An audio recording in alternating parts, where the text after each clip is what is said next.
আজকে প্রুভিং ইনভ্যালিডিটি শেখাবো। কোয়ান্টিফাইড প্রপোজিশনগুলোর ইনভ্যালিডিটি। এর আগে আমি ইনভ্যালিডিটি শিখিয়েছি, সেগুলো কোয়ান্টিফাইড প্রপোজিশন ছিল না, সেগুলো ট্রুথ ফাংশনাল প্রপোজিশন ছিল। ট্রুথ ফাংশনাল কম্পাউন্ড স্টেটমেন্ট, তার আমি ইনভ্যালিডিটি শিখিয়েছি। তো প্রুভিং ইনভ্যালিডিটি শুরু হচ্ছে এই বলে যে এটার একটা পদ্ধতি আছে, সেটা ইনভ্যালিডিটি প্রুভ করা, সেটা হচ্ছে রিফিউটেশন অফ লজিক্যাল অ্যানালজি। কিন্তু কপি বলছেন যে লজিক্যাল অ্যানালজি সব জায়গায় করা সম্ভব নয় এবং এটা কষ্টসাধ্য। এরকম অ্যানালজিক্যাল মানে একটা আর্গুমেন্টের লজিক্যাল অ্যানালজি তৈরি করা সবসময় সম্ভব নয়। Are not always easy to device. তাহলে আমাদের অন্য কিছু একটা নিতে হবে। তো সেইটা কি? সেটা হলো ওই আগের মেথডটা, শর্টার ট্রুথ টেবিল। সেই যেটা দিয়ে আমরা ট্রুথ ফাংশনাল কম্পাউন্ড স্টেটমেন্টগুলোকে ইনভ্যালিড বলে প্রমাণ করেছিলাম। সত্যমূল্য বসিয়ে সত্যমূল্য যে কম্পোনেন্ট যে স্টেটমেন্টগুলো ছিল তার উপর আমরা ট্রুথ ভ্যালুজ অ্যাসাইন করে আমরা প্রমাণ করেছিলাম যে প্রেমিসেস আর ট্রু আর conclusion is false, hence the argument is invalid. ঠিক ওই পদ্ধতিই নেব। তবে এখানে একটা নতুন জিনিস করতে হবে আমাদের, সেটা হলো অ্যাডাপ্টেশন ইনভলভস একটা জেনারেল অ্যাজাম্পশন আমাদের এখানে নিতে হবে। এই যে general assumption, there is at least one individual.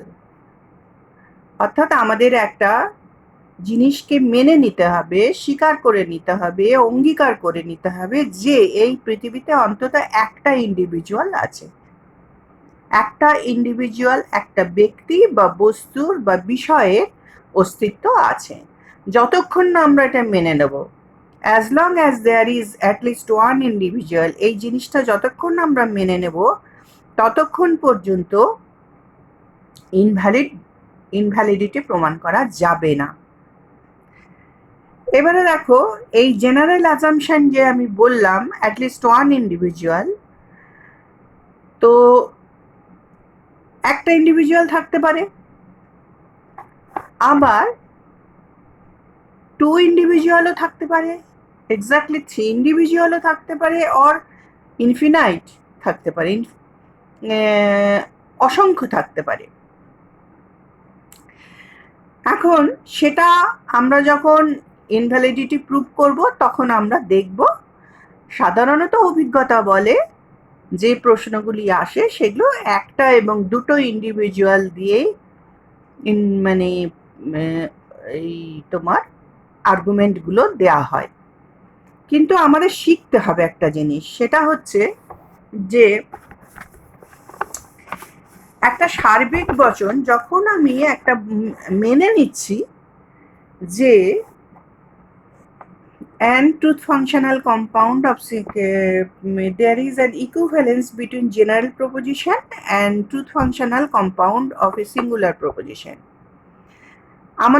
আমরা যখন এটা মেনে নিচ্ছি যে একটা ইন্ডিভিজুয়ালের অস্তিত্ব আছে, তখন আমাদের একটা ইকুইভ্যালেন্স আসছে এখানে। কিরকম দেখো, ওই দুটোর মধ্যে যেটা দৃষ্টান্ত, মানে ইন্ডিভিজুয়ালটা হচ্ছে দৃষ্টান্ত। ধরো আমি বললাম সব মানুষ হয় মরণশীল, রাম হয় মরণশীল, তাহলে রাম একটা দৃষ্টান্ত। কোন দৃষ্টান্ত? কোন বচনটার? সব মানুষ হয় মরণশীল, তার দৃষ্টান্ত। আবার বললাম কোনো কোনো মানুষ হয় স্বার্থপর, রাম হয় স্বার্থপর। কারণ এখানে ব্যাপারটা হচ্ছে যে আমি মেনে নিয়েছি এই পৃথিবীতে, এখন আমাকে বলতে হবে আমরা কিন্তু এগুলো সব কল্পনা করছি। আমরা কল্পনা করছি যে এই পৃথিবীতে একটা লোকই আছে। তাহলে আমি যদি বলি যে একটা লোকই আছে, আর এদিকে আমি একটা সার্বিক বচন, হ্যাঁ, সব মানুষ হয় মরণশীল, রাম হয় মরণশীল, তাহলে রামই যদি একমাত্র এই পৃথিবীতে থাকে, তাহলে রাম হয় মরণশীল এই বচনটার সঙ্গে সব মানুষ হয় মরণশীল ইকুইভ্যালেন্ট, সমমানের। একই কথা, একই জিনিস দুটোই। আবার যদি আমি বলি সব সমুদ্র লবণাক্ত আর এই পৃথিবীতে পুরীর সমুদ্রই আছে, তাহলে সেই পুরীর সমুদ্রটাও লবণাক্ত, একই কথা বলা। কারণ এই পৃথিবীতে তো আর অন্য কোনো সমুদ্র নেই, সব সমুদ্রের মধ্যে ওই একটাই আছে পুরী, তাহলে একই কথা বলা হলো, তাই এই দুটো ইকুইভ্যালেন্ট। আচ্ছা, আবার দেখো কোনো কোনো, এটা এটা হচ্ছে বিশেষ বচন, এটা বিশেষ বচন। কোনো কোনো মানুষ হয় সৎ, রাম হয় সৎ, মানে এই পৃথিবীতে রামই আছে, অন্য কেউ নেই, তাহলে দুটো বচনই একই কথা বলছে। হ্যাঁ, যে কোনো কোনো মানুষ হয় সৎ মানেই রাম হয় সৎ, রাম ছাড়া তো কেউ নেই। আচ্ছা, এবারে যদি দুটো ইন্ডিভিজুয়াল হয়, তাহলে সে A B C, A R B, এই দুটো ইন্ডিভিজুয়াল আমার আছে, আমি মেনে নিলাম যে এই দুটো ইন্ডিভিজুয়াল আছে এই পৃথিবীতে, তখন আমার সার্বিক বচনটার ইকুইভ্যালেন্টটা হবে সাই এ ডট সাই বি। সাই হচ্ছে প্রেডিকেট, এটা হচ্ছে এক্স, সাই এক্স, এগুলো কপির মানে চিহ্ন দিয়েছেন এগুলোকে। সাই এক্স ধ্রুবক, প্রেডিকেট ধ্রুবক, সাই x equivalent Sai A dot Sai B. আচ্ছা, এখানে দেখো এ আর বিটাকে আমি ডট দিয়ে যোগ করেছি, মাঝে ডট দিয়েছি। আর এইটাকে দেখো, এটা হচ্ছে তোমার বিশেষ বচন, এটা বিশেষ না বলে এক্সিস্টেন্সিয়াল বচনই বলবো, কারণ এই বচনটার একটা ভাষ্য হচ্ছে, এই বচনটার ভাষ্য হলো কি, there exist at least one x such that x is অমুক অ্যান্ড এক্স ইজ তমুক। ঠিক আছে, তাহলে অ্যাটলিস্ট ওয়ান, কোনো কোনো মানে লজিকে অ্যাটলিস্ট ওয়ান, এটা আমরা জানি যে লজিকে সাম কথাটা একটা বিশেষ অর্থে ব্যবহৃত হয়, সেখানে অ্যাটলিস্ট ওয়ান, অন্তত একজন মানেও সাম। তাহলে আমি যদি বলি ধরো এই ক্লাসের সব ছেলে পরীক্ষায় পাশ করবে, তার মানে কি রাম, তখন আমাকে ডট দিতে হবে, কেন, আমার সবাইকে ইনক্লুড করতে হবে তার মধ্যে, এই ক্লাসের তার মধ্যে রাম পাশ করবে, শ্যাম পাশ করবে, যদু পাশ করবে, হরি পাশ করবে, শ্যামল পাশ করবে, সৌরভ পাশ করবে, কাউকে তো বাদ দিলে চলবে না, সবাই পাশ করবে, তাই ডট। আবার যদি বলি এই ক্লাসের একটি মাত্র ছেলে এই এই প্রশ্নটির উত্তর দিতে পারবে, তখন আমাকে কি একটি ছেলে, তাহলে হয় রাম পারবে, নয় শ্যাম পারবে, নয় যদু পারবে, সেই জন্য এখানে ভেল বা অর দেয়া হয়েছে। ঠিক সেইভাবে if there are exactly three individual, say A B C, then দেখো এখানে তিনটেকে ডট দিয়ে যোগ করা হয়েছে, এখানে তিনটেকে ভেল দিয়ে যোগ করা হয়েছে। আর আমি যদি বলি যে দেয়ার আর exactly n individual, say A B C থেকে একদম n ইনফিনাইট, তখন আমাকে এখানে ডট ডট ডট ডট দিয়ে একদম n অবধি চলতে হবে। আচ্ছা, এবারে দেখো আমি একটা আর্গুমেন্ট নিচ্ছি, এই আর্গুমেন্টটাই নিয়েছি আমি, বইয়ের আর্গুমেন্টটাই।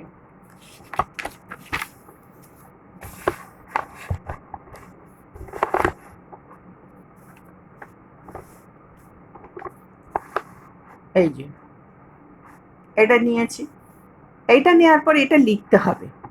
ধরা যাক বিশ্বে কেবল একটি ব্যক্তি আছে এ, এই যে চৌকোনোটা একটা বিশ্ব, পসিবল ওয়ার্ল্ড। হ্যাঁ, কেউ কেউ কেউ কেউ লিখতে পারেন ধরা যাক সম্ভাব্য বিশ্বে কেবল একটি ব্যক্তি আছে, সেটাও হবে, কারণ কপি নিজেই লিখেছেন পসিবল ইউনিভার্স।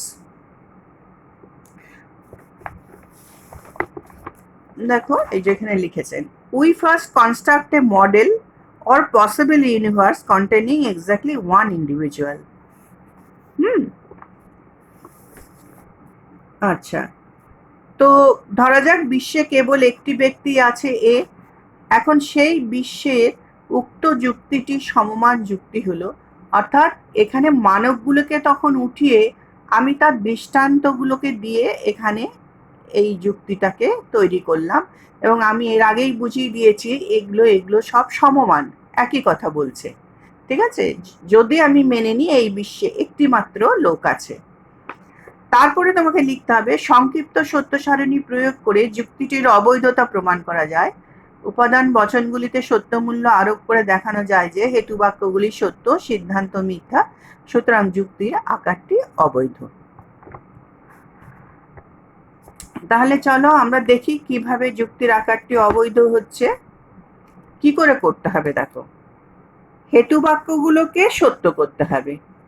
এটা 1 নম্বর হেতু বাক্য, এটা 2 নম্বর হেতু বাক্য, এটা সিদ্ধান্ত। ঠিক আছে, সিদ্ধান্তটাকে মিথ্যে করতে হবে আর হেতু বাক্যগুলোকে সত্য করতে হবে। এবং তোমরা ট্রুথ টেবিলে শিখেইছো সেটা, যে এরকম হলেই অবৈধ হয়।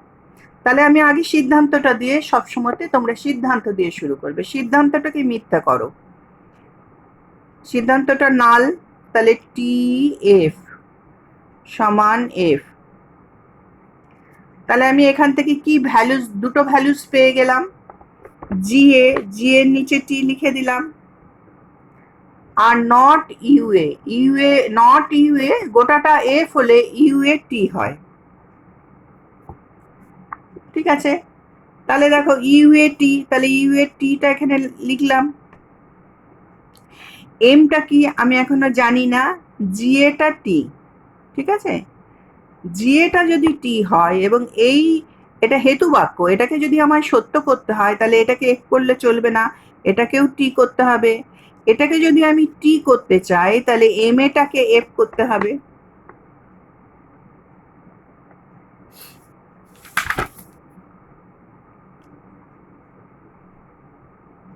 এম এটাকে এফ করলাম। ঠিক আছে, তাহলে এম এ দেখো এখানে এফ হলো এই। তা তোমরা জানো নালের ক্ষেত্রে পূর্বগ, অর্থাৎ পূর্বগ যদি এফ হয় আর অনুগ যদি টি হয় সমান টি, এটাও তাহলে টি। তাহলে কি দাঁড়ালো, টি টি এফ, অবৈধ হয়ে গেল যুক্তিটা। এবারে আরেকটা যুক্তি আমি নিচ্ছি,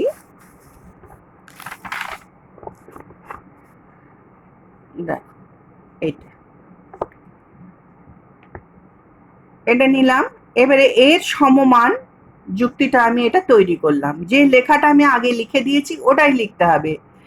ধরা যাক এই বিশ্বে দুটি ব্যক্তি আছে এ বি বক্সের মধ্যে, তাহলে ওই যুক্তিটির ন্যায়ত সমতুল যুক্তি হলো এটা, বলে এটা এইভাবে লিখবে এ দিয়ে দিয়ে। হ্যাঁ, লিখলে তুমি একটা মাত্র এই বিশ্বে একটি মাত্র লোক আছে, মানে অস্তিত্ব আছে একটি ব্যক্তির। এখন প্রশ্ন হতে পারে যে একটা আছে না দুটো আছে, আমি কি করে বুঝবো? সেটা বোঝা যায় না প্রথম দিকে, তাই আমাকে একটা নিয়েই শুরু করতে হবে। যদি আমি দেখি ইনভ্যালিডিটিটা প্রুভ করা যাচ্ছে না, তখন আমাকে দুটো নিতে হবে। তাহলে দেখো এখানে কি দাঁড়াচ্ছে, আমি দেখো কম্পোনেন্ট গুলো লিখে নিয়েছি এখানে, B A C A D A. এবারে হেতু বাক্যগুলো লিখেছি এখানে, এবার হেতু বাক্যগুলো লিখেছি। তাহলে আমার এটা সিদ্ধান্ত। ঠিক আছে, এটা সিদ্ধান্ত। তাহলে সিদ্ধান্তটাকে আগে মিথ্যে করে নিই। নালের ক্ষেত্রে এটাই হয়, পূর্বগ সত্য অনুগ মিথ্যা। তাহলে আমি কি পেয়ে গেলাম, ডিএ টি বিএ এফ।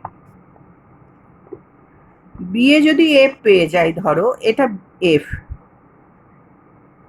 ঠিক আছে, এটা এফ, এফ এর পাশে ডট আছে, নট সি এ যাই হোক এটা এফ হবে, এটা এফ হবে। নট সি এ যাই হোক এটা এফ হবে, কারণ তোমরা জানো কনজাংটিভ প্রপোজিশনে একটা এফ হলে সেটা এফ হয়, বচনটা এফ হয়ে যায়।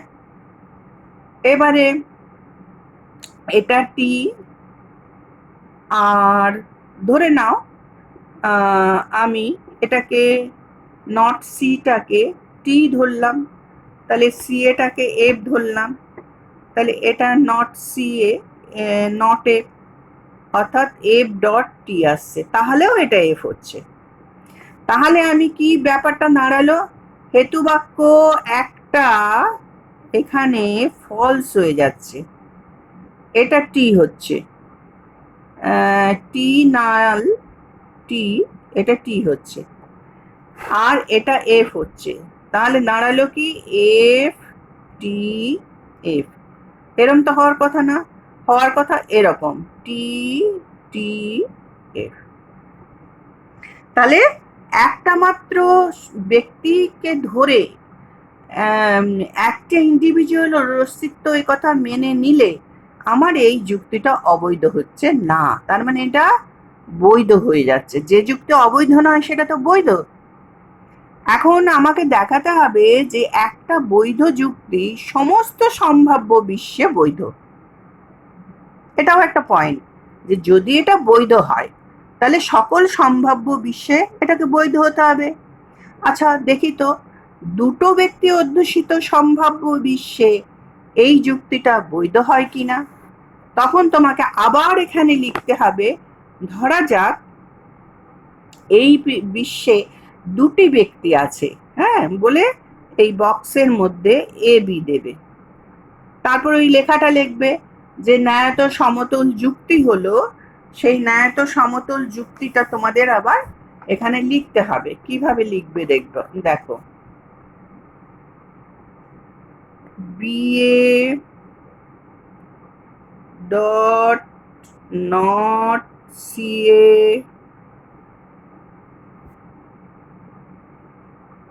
not CA well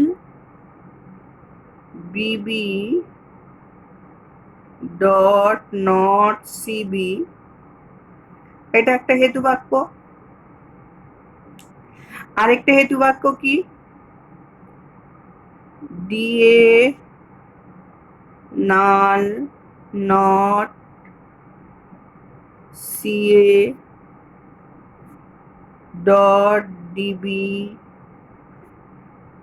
null not CB, এবং সিদ্ধান্তটা হচ্ছে DA নাল কি আছে BA না BA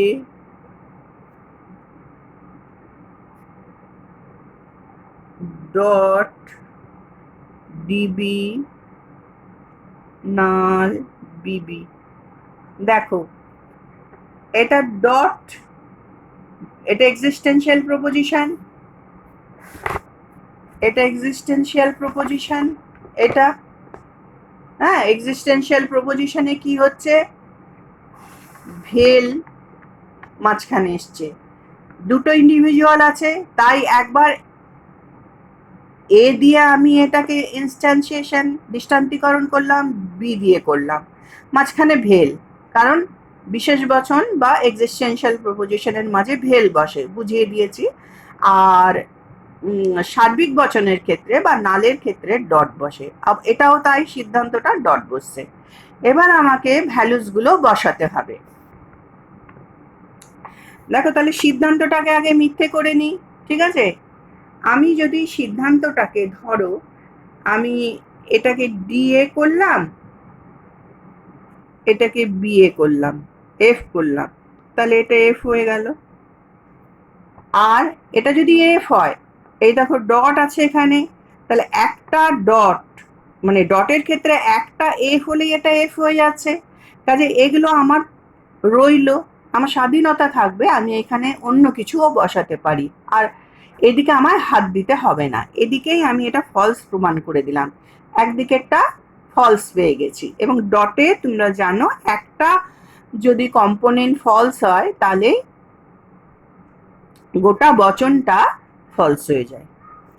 তাহলে দেখো এখানে আমার যেটা লিখিনি আমি সেটা হচ্ছে, এখানে আমি লিখে নিচ্ছি বিএ বিবি সিএ সিবি ডিএ ডিবি। তাহলে ডিএ আমি পেলাম টি, বিএ পেলাম এফ, তাহলে দেখো বি এ এখানে আমি এফ পেয়েছি ডট, এটা যাই হোক না কেন এটা মিথ্যা হবে, তাহলে এটাকে আমায় সত্যি করতে হবে। তাহলে এটাকে যদি আমি সত্যি করতে চাই তাহলে বিবিকে আমায় ট্রু করতে হবে এবং নট সিবিকেও আমাকে ট্রু করতে হবে। তা নট সিবিকে ট্রু করতে গেলে সিবিকে ফলস করতে হবে। তাহলে সমান দেখো দাঁড়াচ্ছে কি টি ডট টি সমান টি। ঠিক আছে, এটা আমি রেখে দিলাম। দেখা যাক এটাতে কি বসানো যায়। তাহলে বিবি হলো ট্রু আর সিবি হলো ফলস, এখানে পেলাম। তাহলে এটা ট্রু হলো। এফ ভেল এফ ভেল ট্রু সমান ট্রু। ভেলের ক্ষেত্রে একটা সত্যি হলেই সত্যি হয়। এবারে দেখো ডিএ পেয়েছি আমি ট্রু, সিএ কিছু পাইনি, থাক দেখি কি করা যায়।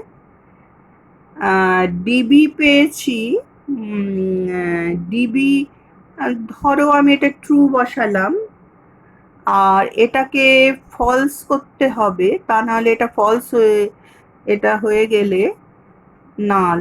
তাহলে টি নাল টি সমান হচ্ছে টি। আর এদিকে নট সিএ এটাকেও আমার ফলস করতে হবে, কারণ নট, এই যে টি নাল টি সমান টি। দেখো এটা ডট, মাঝখানে ডট আছে, মেন ফাংশনটা ডট, কাজে আমাকে দুটোকেই ট্রু করতে হবে, নাইলে এটা ট্রু হবে না। তাহলে এটা ট্রু হলো। তাহলে আমি সি এর মান পেয়ে গেছি। সি এর মান হচ্ছে এফ, এটা ফলস হলো, কিছু এসে যায় না, এটা ট্রু পেয়ে গেছি।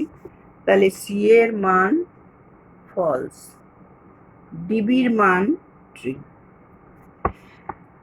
এইবারে আমার প্রমাণ হয়ে গেল, আমি প্রমাণ করে দিলাম টি নাল এফ এফ ডট ডিবি হচ্ছে ট্রু, বিবি হচ্ছে ট্রু। তাহলে এখানে আমি কি পেলাম, ফলস ডট ট্রু সমান ফলস। এবারে তোমাদের বলে দিই, এই যে আমি এগুলো করলাম এগুলো সব রাফে করবে। এর আগেও আমি যে এখানটা করেছি এগুলো সব রাফে করবে। ফাইনালটা কি লিখবে, রাফে করার পর ফাইনালটা শুধু ভ্যালুসগুলো দেখে টুকে দেবে। যে ভ্যালুসগুলো বসিয়ে তুমি অবৈধতা প্রমাণ করেছো সেই ভ্যালুসগুলো শুধু এখানে বসিয়ে দেবে। এফ টি টি টি টি এফ। ঠিক আছে, এখানেও তাই। ধরো এই যে এই লাইনটা বসাবে ফাইনালে এবং এর পাশে হেতুবাক্যগুলো লিখবে, সিদ্ধান্তও লিখবে, সব লিখবে এবং হেতুবাক্যগুলোর নিচে ট্রু ট্রু, সিদ্ধান্তের নিচে ফলস, আর ওই লেখাগুলো লিখতে হবে। তাহলে ঠিক আছে, প্র্যাকটিস করতে হবে এবার।